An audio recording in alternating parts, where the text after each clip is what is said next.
जय हिंद दोस्तों। बिहार दरोगा भर्ती प्रक्रिया शुरू हो गया है, जिसका आप देख सकते हैं। ऑनलाइन आवेदन 26 सितंबर से शुरू होगा, जो 10 अक्टूबर 2025 तक फॉर्म अप्लाई किया जाएगा, जिसमें गर्ल्स का हाइट 155 सेंटीमीटर रखा गया है।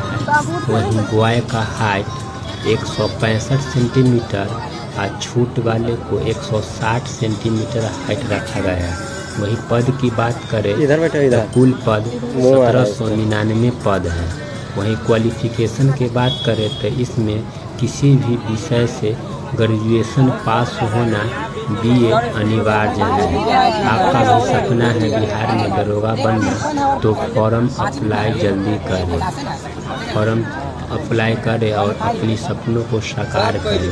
इसके में रिटेन परीक्षा जल्दी ही लेने की संभावना है, तो आप भी फॉर्म भरें या अपने दरोगा बनने के सपनों को साकार करें। जय हिंद दोस्तों।